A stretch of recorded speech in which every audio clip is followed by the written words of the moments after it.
Hello my dear students. आज probability के third video में मैं डिस्कस करने जा रहा हूँ कुछ और उसके इम्पोर्टेंट न्यूमेरिकल। जिसमें सबसे पहला न्यूमेरिकल देखिए है, probability of winning a match is 0.63। इसके पहले ज़ीरो लगा देते हैं। पॉइंट के पहले ज़ीरो इसलिए लगाया जिससे पता चल जाता है कि यहाँ कहीं पॉइंट है। तो 0.63 है। What is the probability losing a match?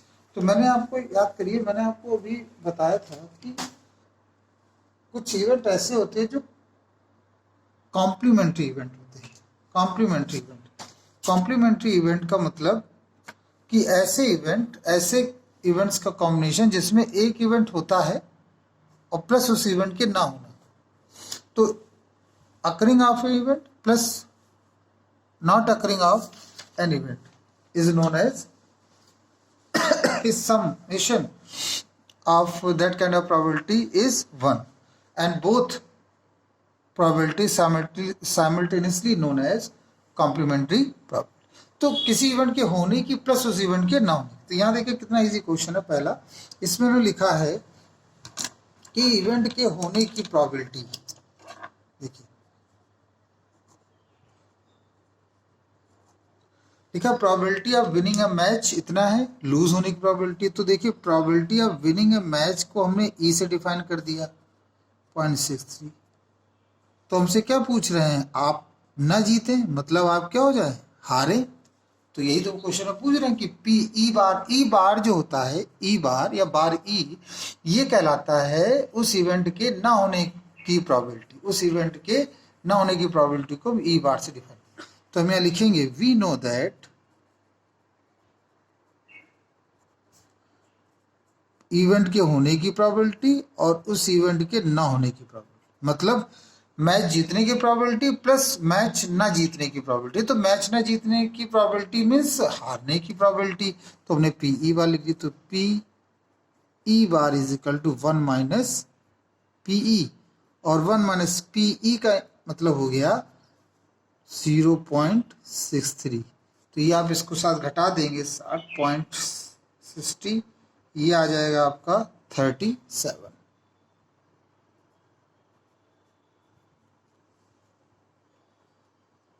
ठीक है। तो ये जो आपका पीई बार निकला वो आपका 37।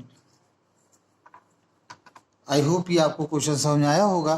तो किसी इवेंट के होने की प्रोबेबिलिटी और उस इवेंट के ना होने की जो प्रोबेबिलिटी का जो सम होता है वो 1 होता है। ऐसे इवेंट्स को हम कॉम्प्लीमेंट्री।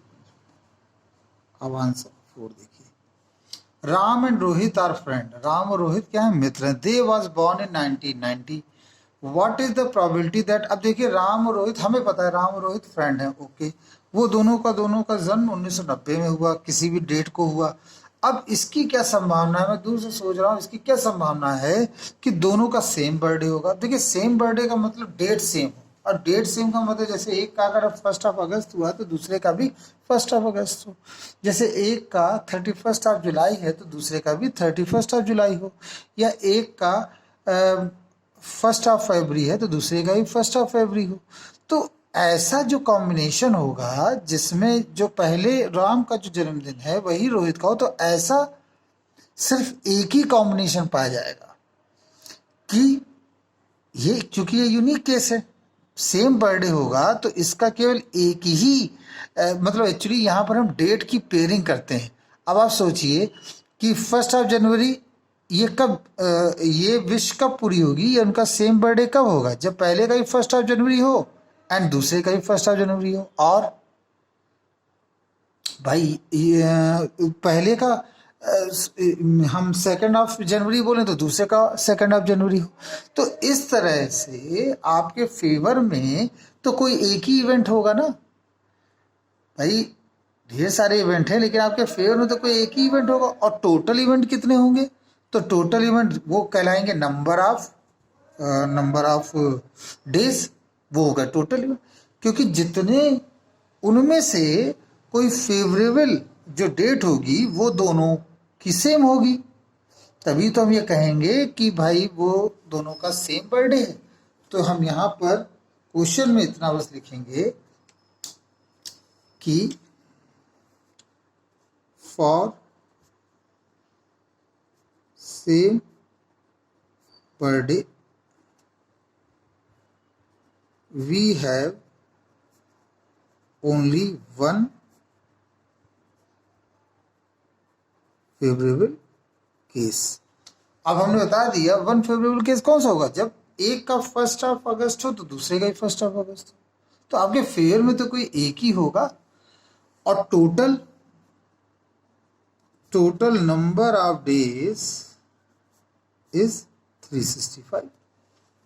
तो सेम बर्थडे होने का मतलब कोई एक ही केस है जो आपके फेवर में है। टोटल कितने 360, तो आप लिखेंगे प्रोबेबिलिटी ब्रैकेट में सेम बर्थ डे, ब्रैकेट में सेम बर्थडे, तो आप लिखेंगे 1 360।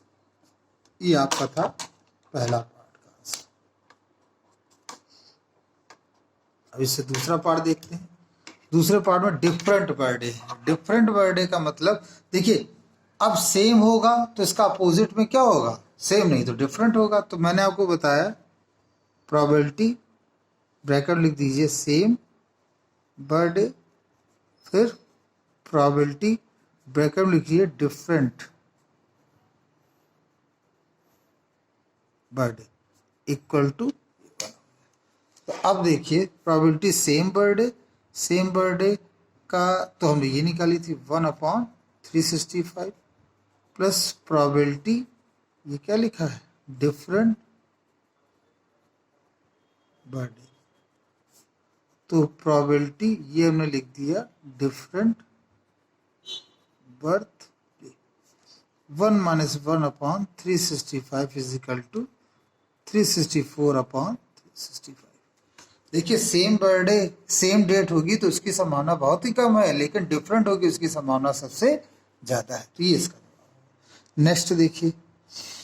नेक्स्ट वाला जो क्वेश्चन है ये थोड़ा सा अलग है, और इसको हम अलग तो नहीं कह सकते, लेकिन हम इसको किसी अलग पेज पर समझाते हैं जिससे कि आपको ये क्वेश्चन समझ में आ सके। ठीक है, तो देख लेते हैं ये क्वेश्चन क्या कहता है और किस प्रकार से सॉल्व होगा। इस क्वेश्चन में कहा गया है, क्वेश्चन रीड आउट करें। तो इस क्वेश्चन में कहा गया बैग कंटेन्स 5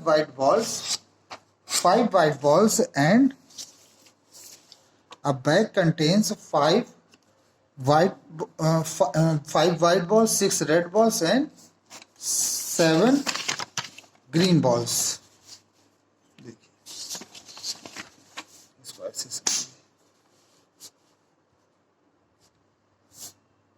यस। अब इसमें क्वेश्चन में ये कहा गया है कि क्वेश्चन अब बैग कंटेन्स 5 white balls 6, तो आप लिख सकते हैं number of white balls is equal to 5, number of 6 red balls, number of red balls to 6, number of green balls equal to 9। ये a ball is drawn at random, random का मतलब without pattern, कोई नहीं जानता कौन सी ball है। Find the probability first a green ball. First क्या है बच्चों, अ ग्रीन बॉल। तो आप देखिए टोटल बॉल कितनी हो गई, 9 6 5 11 9 20, टोटल हो गई 20। ठीक है, टोटल बॉल है 20। अब ग्रीन बॉल तो प्रोबेबिलिटी ब्रैकेट में हम ग्रीन लिख देते हैं। तो देखिए फेवर में कितनी है आपके 9, टोटल कितनी है 20। ये हो गया पहला पार्ट। देख रहे हैं बच्चों कितना आसान है। सेकंड देखिए, अब व्हाइट और रेड। अब आप देखिए आपकी विश कब पूरी होगी, अगर व्हाइट निकल आए और रेड निकल आए। तो number of white ball equal to कितनी व्हाइट बॉल है equal to 5, number of red ball equal to 6, total 11। तो आपकी विश को पूरा करने वाली कितनी बॉल्स हैं 11। क्यों 11 है, क्योंकि या तो व्हाइट आएगा तो आप जीत जाएंगे, या तो ग्रीन आएगा तो आप जीत जाएंगे, रेड आएगा तो आप जीत जाएंगे। तो लिखेंगे प्रोबेबिलिटी आइदर व्हाइट और रेड। तो आइदर ये हो गया 11/20, ये इसका आंसर है। अब हम यहाँ देख लेते हैं third part. Neither a green nor white, neither green nor white, ना तो ग्रीन हो ना तो व्हाइट हो, तो भैया हो कौन सी बॉल फिर? इसका मतलब वो बॉल कौन सी हो? वो रेड हो। तो आपकी विश क्या है? आपकी विश है कि ना तो वो ग्रीन हो ना तो व्हाइट हो। तो इन अदर वर्ड वो बॉल कैसी होनी चाहिए? वो बॉल आपकी होनी चाहिए रेड। तो यहां लिखेंगे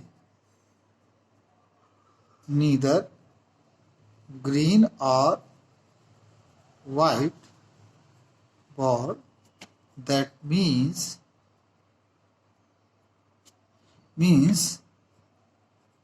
ball must be green, white, ball must be red। Ball कैसी होनी चाहिए? रेड होनी चाहिए। तो आपके फेवर में कितने, अब रेड देखिए, रेड पेन से लिखते हैं। फेवर में आपके कितने हैं? फेवरेबल केसेस, तो फेवर में केसेस कितने हैं? 6 रेड हैं। टोटल केसेस केस है 20, तो प्रोबेबिलिटी क्या हो गई? 6/20।